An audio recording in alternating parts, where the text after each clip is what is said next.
Tu seras simple avec l'Éternel ton Dieu. Deutéronome 18, 13.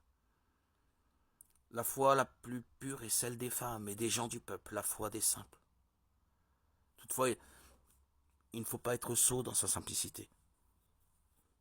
Cela nous montre bien qu'en fait, cette qualité est des plus dures à atteindre, compte tenu de nos esprits sophistiqués, influencés par le maniérisme contemporain. Cette merveilleuse qualité nous semble hors de portée. Mais cela ne nous dispense pas d'essayer, d'espérer y arriver, au moins un peu.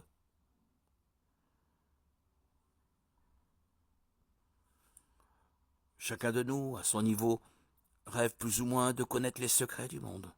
Il nous semble qu'avec telle ou telle connaissance, notre vie serait améliorée. La notion de luxe, du latin lux, lumière, ou recherche du superflu, est la cause directe du stress économique qui est la plaie de notre génération.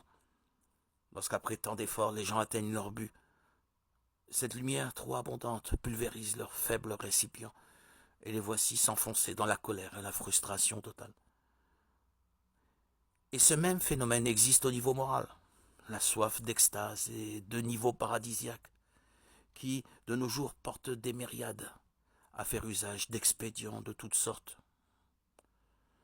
Dans un cas comme dans l'autre, nous oublions que notre Père nous guide et que ce dont nous avons besoin, il nous le fera savoir ou nous le procurera.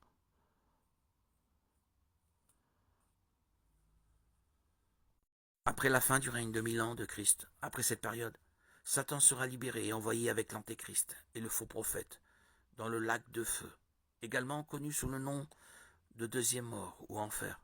Malheureusement, ceux qui ont suivi le diable dans leur chemin ont renié le Christ et ont reçu la marque de la bête se joindront à eux pour une éternité remplie de douleurs, de tourments et de grincements de dents.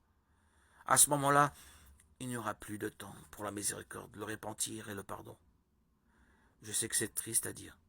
Après tout, nous parlons d'êtres humains. Nous devons nous rappeler que si Dieu ne le faisait pas, il ne pourrait pas être Dieu. S'il restait simplement les bras croisés en regardant tout le mal que ces personnes ont fait, sans prendre aucune mesure, il finirait par se disqualifier en tant que juste juge. Nous savons que Dieu fait toujours ce qui est juste, avec amour, miséricorde. Mais il fait aussi justice, et comme les gens n'ont pas voulu recevoir la grâce de Dieu par son Fils Jésus, ils seront condamnés éternellement. Et peut-être que vous vous demandez, que se passe-t-il ensuite? La Bible dit qu'un nouveau ciel et une nouvelle terre se formeront. Et ce nouveau monde s'appellera la Nouvelle Jérusalem. Là, les gens vivront pour toujours, et il n'y aura ni tristesse, ni douleur, ni pleurs, ni maladie, et encore moins la mort. Jésus marchera à nos côtés de la même manière que le Seigneur marchait avec Adam et Ève au paradis.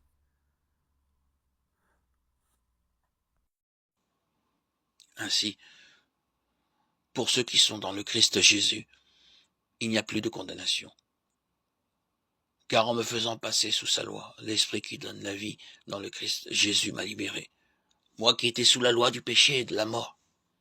En effet, quand Dieu a envoyé son propre Fils dans notre condition humaine de pécheur pour vaincre le péché, il a fait ce que la loi de Moïse ne pouvait pas faire à cause de la faiblesse humaine. Il a détruit le péché dans l'homme charnel.